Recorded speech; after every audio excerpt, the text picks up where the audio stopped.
British காலத்தில் ஆங்கிலேயர்களுக்கு சிம்ம சொப்பனமாக விளங்கி சுதந்திரத்திற்கு பிறகு தேச துரோகிகளுக்கு எதிராக போரிட்ட ஒரு வீர மங்கை அவர்தான் ராணி கைடின்லியூ.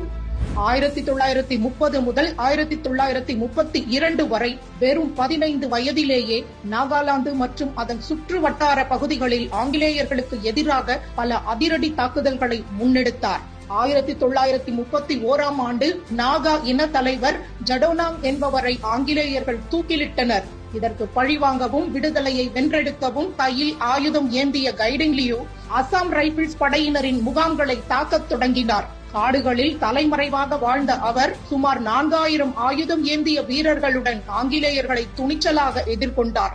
1932 மார்ச் 18 அன்று ஹங்ரம் கிராமத்தை சேர்ந்த 50 முதல் 60 வீரர்கள் வில், அம்பு மற்றும் ஈட்டிகளுடன் ஆங்கிலேய வீரர்களை தாக்கினர். இந்த தாக்குதல்கள் ஆங்கிலேயர்களுக்கு பெரும் கவலையை அளித்தன.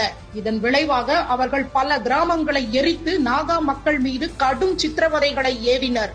இறுதியாக 17 அக்டோபர் 1932 அன்று உலோமி கிராமத்தில் ஆங்கிலேயர்கள் ராணி கைடின்லியூவை கைது செய்தனர். அவர் 14 ஆண்டுகள் சிறையில் அடைக்கப்பட்டார். 1947 இந்தியா சுதந்திரம் அடைந்த பின் சிறையில் இருந்து விடுதலையான பிறகும் அவரது போராட்டம் ஓயவில்லை. பண்டைய நாகா மதமான ஹெராக்காவை மீண்டும் நிலைநிறுத்த அவர் பாடுபட்டார்.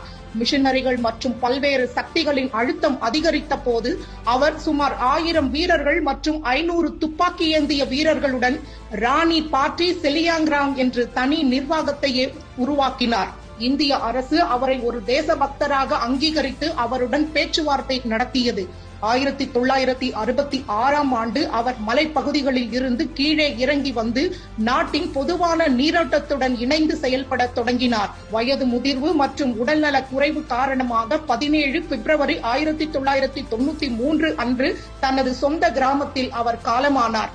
சுருக்கமாக சொன்னால் ராணி கைடின்லியூ மறைந்திருந்து தாக்குதல்களை நடத்தி சுமார் 2 ஆண்டுகள் தலைமறைவாக இருந்து ஆங்கிலேயரை எதிர்த்து போரிட்டவர்.